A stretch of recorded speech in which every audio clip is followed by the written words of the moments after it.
महकमा मौसमियात ने कहा है कि 24 ता 26 मई शुमाली साहिली एपी और जुनूबी साहिली एपी याना में गरज व चमक के साथ बारिश का इम्कान है। इस दौरान 30 ता 40 किलोमीटर फी घंटे की रफ्तार से तूफानी हवाएं भी चलेंगी।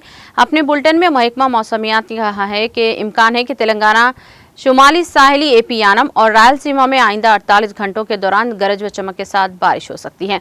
शुमाली साहिली एपी यानम और जुनूबी साहिली एपी में 24 ता 26 मई अजीम तरीन दर्जे हरारत में 2 डिग्री का इजाफा होगा।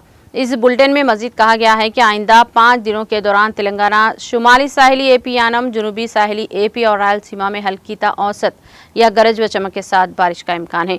गुज़िश्ता 24 घंटों के दौरान तेलंगाना के भद्राद्री कोत्तागुड़ियम के साथ साथ साहिली एपी के कृष्णा, प्रकाशम और शुमाली साहिली एपी के विजयनगरम में बारिश हुई। अजीम तरीन दर्जे हरारत 41.2 डिग्री सेल्सियस तेलंगाना के जिले मेदक और 38.8 डिग्री सेल्सियस साहिली एपी के विजयवाड़ा में दर्ज किया गया। हैदराबाद में गुज़िश्ता रोज अजीम तरीन दर्जे हरारत 36.9 डिग्री सेल्सियस दर्ज किया गया।